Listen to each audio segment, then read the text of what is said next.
A crise dos 30, ela pode ser assustadora, mas ela também pode ser uma oportunidade de se reinventar. Oi, eu sou a Camila e eu tô passando pela crise dos 30, ou quase 30. Quando eu ouvi essa frase, eu entendi que a crise que eu tava passando não era só uma crise boba, que a dor que eu tava sentindo era uma dor válida e que eu não tinha com quem dividir aquela dor. Eu achava que era uma frustração, uma coisa só minha, que só eu entenderia aquela dor. É difícil porque a gente está se reconstruindo, se descobrindo, se autoconhecendo, e a única pessoa que a gente realmente já conhece é o nosso eu do passado, e é nele que a gente tenta se agarrar, tenta ficar como um porto seguro, mas na verdade só aumenta a nossa dor, só aumenta a nossa angústia, só deixa agoniante todo o processo. É complicado porque a gente também está numa fase da vida que a gente imaginou estar em uma posição que a gente não está. A gente não sabe mais se a gente quer estar na posição na qual a gente imaginou.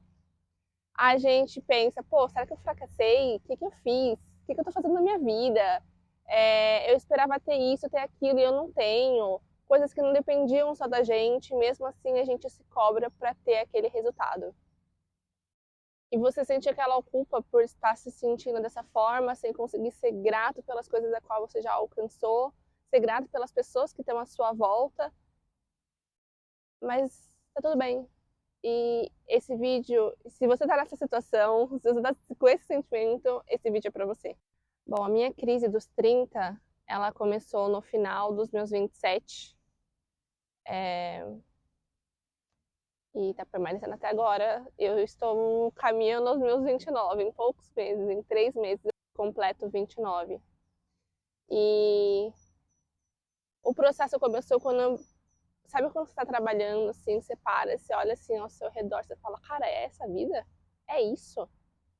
Trabalhava no centro de São Paulo, na área de negócios, é, aquela coisa louca, 2 horas para ir, 2 horas para voltar, transporte público, chega no trabalho já aquele estresse, demanda tudo para ontem, aquele ambiente legal de competitividade, né, bem tóxico, bem assim agoniante. E aí eu comecei a me questionar por que eu estava me sentindo daquela forma, porque foi sempre que eu ambicionei. Se você falasse, Camila, dos 18 anos, o que você sonha? Pô, eu sonho em trabalhar no escritório, no centro de São Paulo, de segunda a sexta, num trabalho que eu fale bastante inglês, porque meu sonho era falar inglês, babá, e eu consegui. E aí eu cheguei no ponto de falar, cara, é isso? É isso aqui que eu quero pra minha vida? É assim que eu quero ficar, tipo, até me aposentar? E aí eu vou começar a curtir a minha vida? E aquilo começou a ficar muito angustiante e era um sentimento que eu tinha. Eu não via pessoas ao meu redor também tendo. E é um processo muito solitário a crise, porque você não tem com quem compartilhar, porque as pessoas ao seu redor não entendem aquele sentimento, não entendem aquela angústia. E ficam com aquela cara de, mas por que você tá pensando nisso? Por que você é assim? Nossa. E só piora a nossa situação. É, faz parte. Um dos questionamentos, dos muitos questionamentos que eu tinha era, pô, é essa vida que eu quero ter? É, tá, eu trabalho, segunda, sexta, beleza, todo dia eu tô vindo, e aí eu vou casar, ter filho, e aí eu tô pronta pra morrer? A vida é isso? E aquilo era desesperador pra mim. E assim, quando eu pensava em outras coisas que dava aquele quentinho, sabe, aquele foguinho no coração, aquele, que sentimento bom. Eram coisas muito surreais. Surreais, né? E aí eu falei, cara, por que eu tô pensando isso? Por que eu tô sentindo isso? Por que tipo assim, eu não consigo me encaixar aqui, perto da minha família, perto dos meus amigos? Por que eu tenho que sonhar esse sonho? Por que eu me sinto dessa forma, estando nesse ambiente, fazendo as coisas que eu faço? E aí eu falei, cara, eu tenho que olhar pra dentro e entender o porquê disso. Porque não era só aqui, era a minha mente jogando comigo. E eu falei, não, vou me conhecer. E foi quando começou todo o meu processo, e aí começou as dores. Porque autoconhecimento é uma dor insuportável. Eu primeira coisa que eu fiz foi, eu sou muito ligada à astrologia, à numerologia, e aí eu fui fazer meu mapa natal. E no meu mapa natal, já foi um pouco esclarecedor, porque eu falei, então, tipo assim, e eu não falei nada assim pra ela do que eu sonhava, do que eu queria e tal. E quando ela foi falando, eu falei, caramba. Então, tipo assim, o que eu sonho, o que eu ambiciono, que é aquele desejo, sabe, aquela chama que aparece aqui, não é do nada, não é por nada, não veio do nada. E aí eu comecei a falar, tá, então, tipo assim, por que eu tenho tal crença? Por que eu penso dessa forma? Por que eu tenho esse bloqueio? Por que eu me sinto assim em relação às situações? E era um processo, assim, que era tão complicado que eu estava travada em vários aspectos. Eu não conseguia prosperar financeiramente, eu não conseguia me relacionar afetivamente. Não vai passar para as próximas gerações, se depender de mim, né? Das minhas gerações, pelo menos. E aí começou todo o meu processo. Fiz uma leitura e na leitura eu falei, cara, eu tô assim com um sentimento, mas eu não sei. E ela não falei qual era o sentimento e ela confirmou para mim. Eu falei, tá, então eu vou ter que colocar o pé e confiar que Deus está colocando o chão. Eu vou ter que dar uma de louca e cair nesse mundo. E aí foi quando eu realizei um outro sonho, que era realmente efetivar minha mudança para fora do país. E sem título. Dessa vez eu vim nua. A primeira vez eu era uma voluntária, a segunda eu estava reconhecendo a minha cidadania. E agora eu vim Camila. Eu. E aí eu falei, e quem sou eu? Não sei. E aí começou de novo. Era uma montanha russa, assim. Quando eu achava que eu tava indo, assim, pô, tô indo bem, bem, bem. Aí vinha a descida, assim, aquela descida, assim, pesada. Sabe quando você sente várias placas batendo na tua cara? Era esse sentimento que eu tinha. Mas aos poucos as coisas foram clareando. E aí eu pude realizar esse sonho, eu saí do país. Eu vim para um outro país que a cultura é bem diferente, a língua é bem diferente. E é uma língua que eu não falo. Eu falo outras línguas e aqui não fala nenhuma das línguas que eu falo. Eu me coloquei numa situação para conseguir chegar aqui que não foi a melhor, eu tenho consciência disso, mas foi a que eu tinha. E aí eu entendi que, assim, o buraco era mais fundo, bem mais fundo, bem mais fundo. E quando eu parei para entender, falar, pô, eu tenho que me conhecer, eu fiz, né, a leitura do meu mapa natal, daí depois eu fiz mesa radiônica e eu descobri alguns bloqueios que eu tinha, e quando eu fui perguntar situações para minha mãe, assim, para as pessoas mais velhas da minha família, elas confirmaram aquela situação, então eu falei, pô, então realmente tava dentro de mim.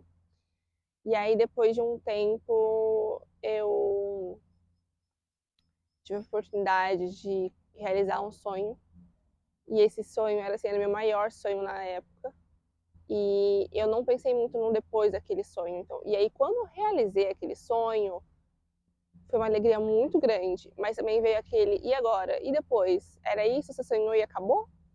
Você sonhou só até aqui? E aí veio mais questionamentos, mais dúvidas, e aí eu fiquei completamente perdida. Eu fui atrás também para conhecer sobre o histórico da minha família, saber mais sobre os meus avós, a história deles, porque a gente carrega uma bagagem emocional, afetiva deles. E a gente precisa entender que essa bagagem não é nossa.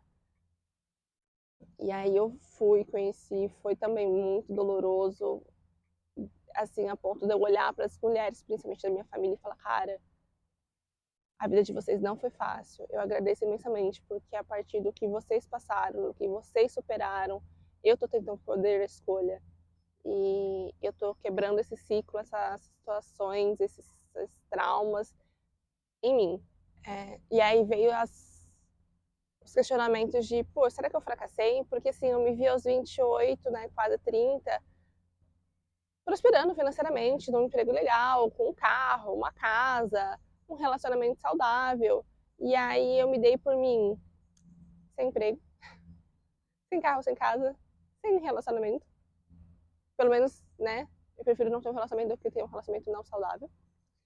em um país que não era meu, longe da minha família, longe dos meus amigos, numa língua que eu não domino, que assim, é zero, eu tô aprendendo assim, a tapar na cara. Veio outros questionamentos, por que eu não consigo me encaixar, por que eu sou ovelha, eu me sentia muito ovelha negra. Eu me sentia assim, como se eu não pertencesse a um ponto de achar que as pessoas ao meu redor, da minha família, não me quisessem ali. E assim, eu não era legal pra estar do lado deles. E é uma coisa muito pessoal e isso é muito complicado, porque por mais que você converse, e sabe, não, tipo, isso não tem nada a ver. É um sentimento dentro de você que é tipo um comichão, parece que é pra fazer você se movimentar, sabe? Pra você sair, pra você fazer as coisas, tipo assim, procurar uma solução porque ali não é o seu lugar. E hoje eu entendo que é um sentimento que não é verdadeiro, mas foi um sentimento que eu precisei sentir e entender para falar, tá bom, eu tenho que buscar o meu caminho. E aí, né, várias crises de ansiedade, e eu tive que. E aí todo mundo falou, não, tipo assim, a resposta tá dentro de você. E eu falo, eu não consigo ouvir, eu não consigo parar, minha cabeça tá mil, tá tudo a mil. Foi quando eu falei, tá, eu não tenho outra opção, eu tenho que parar. Eu tenho que parar e eu tenho que entender os meus sentimentos, entender essa voz que tá dentro de mim, que ela tá dizendo, que eu não tô conseguindo entender. Aí eu falei, tá, beleza. E agora? Bom, e agora que eu falei, eu tenho que soltar. Eu sou muito controladora, então para mim foi difícil soltar esse controle. Eu tenho que entender quais são os meus medos, minhas angústias, as minhas limitações, as minhas travas, as minhas crenças limitantes, porque eu achava que eu não tinha e na real eu tenho muita crença. E toda vez que me pego, assim, vem uma situação, eu paro, penso, aí vem a crença, eu dou aquela cortada. Tipo assim, isso não é meu, sai daqui, eu não. Cancela, cancela, cancela. E aí eu volto pra minha realidade, eu volto pro hoje. Que também era uma coisa que com a minha ansiedade eu não conseguia viver. Não vou falar que eu tô vivendo, vou falar que eu estou aprendendo. Eu estou numa jornada de aprender. Até porque essa crise não acabou, né? Meu pai, eu fico pensando, oh, Deus, acabe essa crise, eu não tô aguentando. E aí eu fiquei mais tranquila e comecei a entender que aqueles planos que eu tinha 10 anos atrás não são os mesmos planos da Camila de hoje. Eu não sou a mesma Camila. Eu não quero aquele engessamento que estava antes. Eu passei por situações nos últimos anos, nesses últimos 10 anos, que me transformaram.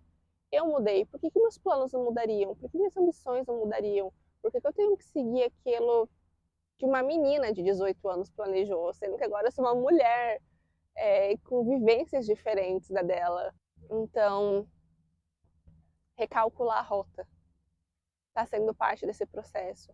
Aprender a viver o hoje está sendo parte desse processo. Uma coisa que eu buscava muito era um lugar onde eu me sentisse segura. Uma casa, eu não sabia se era uma casa, um lugar. E aí agora eu estou entendendo que eu sou a casa. A casa sempre foi isso. Sempre foi dentro de mim. Eu não tinha que buscar fora, não tá fora. Às vezes eu posso dizer que eu pelo menos esqueço com bastante frequência.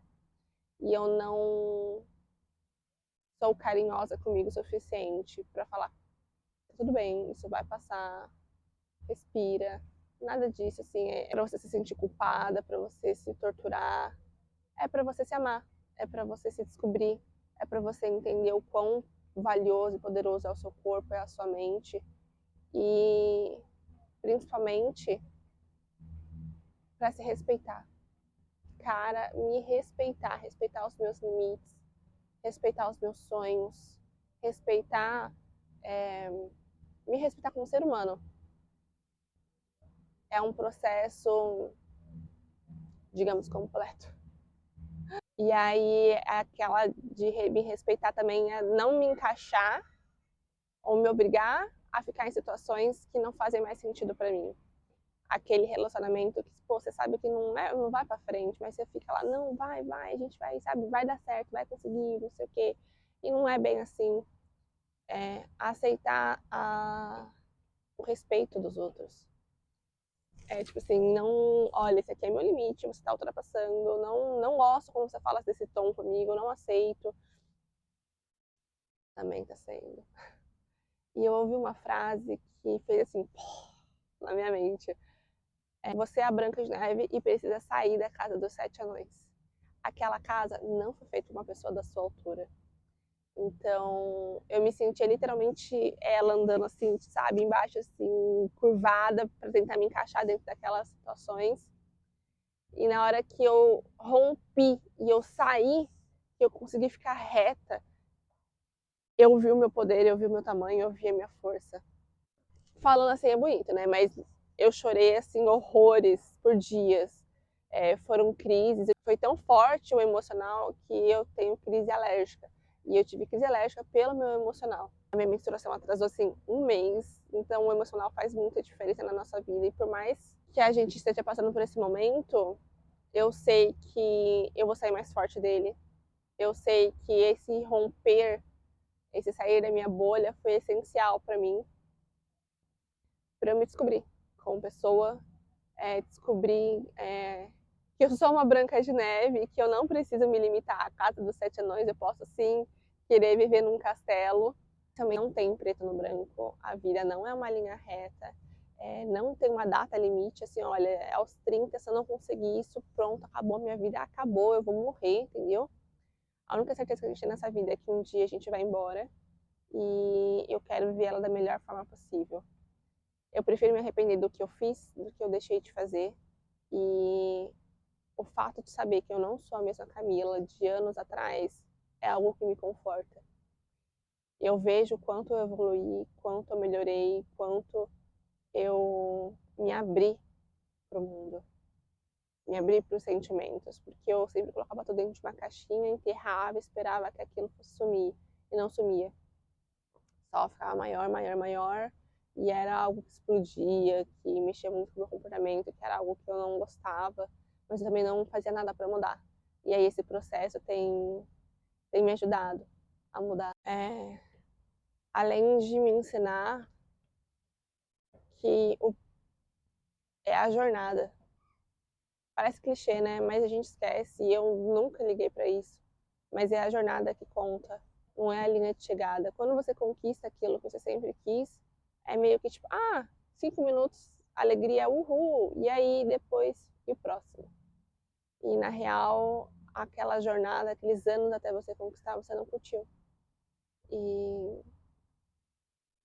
é algo que chega a doer em mim, porque eu vejo o quanto eu não curti a minha vida, porque eu estava focada em realizar minhas metas. Não que eu não vá ter mais metas, pelo contrário, eu sou uma pessoa que eu sou cheia de metas, cheia de sonhos agora, que agora eu entendi o que está acontecendo, entendi o que eu quero, mas eu vou realizar eles, mas eu quero curtir a jornada. E é algo que eu tenho trazido para o meu dia a dia, curtir a jornada. Eu preciso me perder para me encontrar. E se perder é algo completamente aterrorizante. Se encontrar é algo completamente. Não vou falar que é conforto, a palavra confortante, não sei, mas traz um alívio saber que assim. Eu tô vendo uma luz no fim do túnel. Eu posso não ter chegado no fim do túnel, mas eu tô vendo essa luz. O que também me conforta é que nada permanece igual. Nem a alegria permanece, nem a tristeza permanece. Então, a gente tem que saber aproveitar quando a gente tá num momento bom, um momento feliz. E entender também quando a gente vai ter momentos que a gente não vai estar tão feliz assim. Onde eu tô morando agora já é outono. Então, isso também tem me ajudado muito na reflexão de cada dia é um dia, não vai ter um dia igual ao outro. A folha que cai da árvore não é a mesma folha que vai cair amanhã. Não tem uma receita de bolo. Às vezes a gente quer uma receita pronta, o cara cortando grama, pra facilitar, né? Pra falar, olha, fiz a receita, cheguei no resultado. Não, porque eu já fiz a receita e eu não cheguei no resultado que eu queria. a gente está aqui de passagem, né? Nós somos seres espirituais em corpos com data para deixar de existir. Você já parou para pensar que daqui 100 anos você não vai estar mais aqui? Talvez você seja só uma foto guardada, empoeirada, e que talvez seus descendentes nem lembrem seu nome. Aquilo me doeu.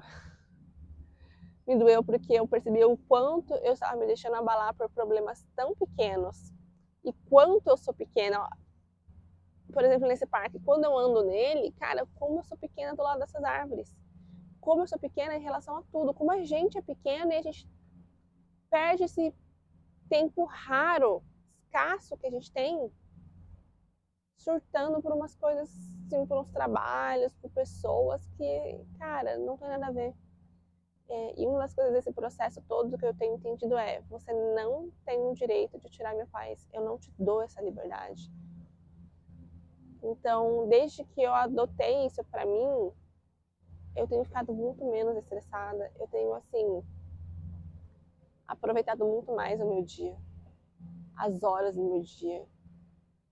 E eu ouvi uma frase num corte do pod delas, da Márcia, que ela falou: espero que a morte te encontre viva. Porque às vezes a gente fica tão no automático que a gente esquece de viver.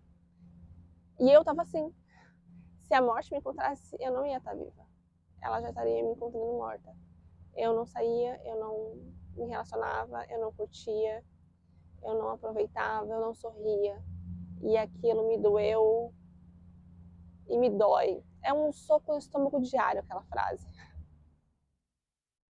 E toda vez, eu até deixei um lembrete no meu celular para quando eu, sabe, estivesse escorregando na banana ali, eu volto, revejo a frase e falo: opa, pera lá. Não é assim que tu vai me encontrar, você vai me encontrar vivendo. E aí eu, parece que me dá um gás a ponto de falar: não, vamos viver. Eu vou viver. Eu vou fazer uma coisa nova. E eu tenho não vou falar forçada, mas eu tenho me desafiado a fazer coisas novas, coisas que me deixam agoniadas, com ansiedade. Coisas pequenas. Às vezes colocar um limite, ir no mercado, tentar falar com uma pessoa. Eu tenho feito isso e conforme eu vou superando esses desafios, eu vejo, tá, não era esse monstro que eu tava achando que era, que tava, assim, acabando comigo por dentro. A gente vai deixar esse mundo. Então, viva da forma como você quer. Por mais que as pessoas achem louco, falam: nossa, mas que ideia, da onde surgiu? Cara, se surgiu, se é esse fogo interno dentro de você, é seu chamado. Vai, escuta. Não silencia mais essa voz. Eu silenciei a minha voz, eu ignorei a minha espiritualidade por muito tempo. E agora que eu reencontrei a minha espiritualidade, que eu tô conseguindo ouvir a minha voz, cara, eu percebi que eu nunca estive sozinha. Eu sempre estive guiada, sempre estive protegida, sempre estive amada. E tá sendo uma sensação tão boa. É nisso que eu tenho me agarrado para conseguir me manter nesse processo de crise, de passar por ele. Então, se eu puder te deixar alguma dica, te deixar um sentimento reconfortante, foca em você. Para de ouvir os outros. Eu sei que é difícil a gente se silenciar e ouvir, olhar para dentro da gente, porque é desconfortável. Mas é mais desconfortável ainda não tentar sair dela. Isso é mais desconfortável. Foca em você. Entenda o que você quer para você como pessoa, o que você ambiciona, assim, o que desperta aquela chama interna que você fala: meu, isso, cara, isso me dá uma garra a ponto de, assim, de querer morder a mesa, sabe? E cuida de você. Saiba ter o seu tempo de descanso, saiba ter o seu autocuidado. Tenha seus inegociáveis. Por exemplo, um meu inegociável é falar com a minha família todos os dias. Seja por mensagem, seja por ligação, seja por áudio. É meu inegociável. Outro é cuidar da minha pele. O ato de passar o creme, de me tocar, me faz lembrar que, cara, eu sou humana, eu sinto, sabe? Eu sinto dor, eu sinto emoção, eu não sou um robô que eu simplesmente vou viver cada dia aquela programação e acabou. Cada dia é único, cada dia é um sentimento diferente, cada dia você tem situações diferentes. Não espera para curtir o momento, para viver quando você chegar lá. Vive hoje. Outra coisa que eu acho que tem mudado bastante, me ajudado a passar por isso. Não esconde sua emoção. Tá com vontade de chorar, chora. Cara, quantas vezes eu choro dentro do ônibus? Eu perdi já as contas de quantas vezes eu chorei dentro do ônibus. Ou teve um dia que eu tava na rua. Cara, mas eu tava chorando assim a um nível. E eu falei, eu não vou esconder, simplesmente eu tava voltando pra casa chorando. Porque eu precisava chorar. E eu chorei. Então, foca em você. Corre atrás do seu. Faz por você. Porque o resto ao seu redor vai caminhar junto com você, alinhados com o que você quer. O universo te ouve, ele ouve tudo o que a gente quer. Só que ele também ouve o que a gente emana de ruim, de negativo. E se ele fala, bom, se ela tá emanando isso, eu vou trazer isso para ela. É um exercício diário de gratidão, de entender, de enxergar a beleza nas pequenas coisas. Então, se abraça, se cuida, se ama, se respeita. Espero que você viva a sua vida da melhor forma que você puder, da melhor forma que você quiser, com amor, respeito. A fase de não saber o que eu queria e tal já tá passando. Eu tô conseguindo estruturar melhor o que eu quero. Então, eu entendi que eu tenho que colocar agora a minha vida no jeito, organizar ela. E eu tenho uma meta que é o no plan B, sem plano B. Meu plano é o A e meu plano B é fazer o A dar certo e bora e vamos, entendeu? E eu vou gravar essa jornada, porque eu mais pra frente eu quero olhar pra trás e falar, pô, valeu, obrigada. E quando você pensar em desistir, lembra por que você começou e principalmente quando vier aquela sensação de meu, ai, eu não quero, tô exausta, não sei o quê. Faz pelo seu eu do futuro. Quando eu comecei a pensar mais no meu eu do futuro, no sentido de vou lavar essa louça pra Camila de manhã não precisar lavar. E aí vinha a Camila no dia seguinte e falava, nossa, obrigada Camila do passado. Que hoje eu tô muito mais cansada do que eu tipo, tava ontem, ainda bem que você lavou. São pequenas coisas, sabe? Mas diferença gigantesca. Eu espero que esse vídeo tenha te ajudado. Se te ajudou, deixa um curtir. Deixa no comentário se você está passando pela sua crise dos 30 ou quase 30, ou um pouco depois dos 30. Eu vou adorar saber. Compartilha com a gente. E eu vejo vocês no próximo vídeo. Tchau!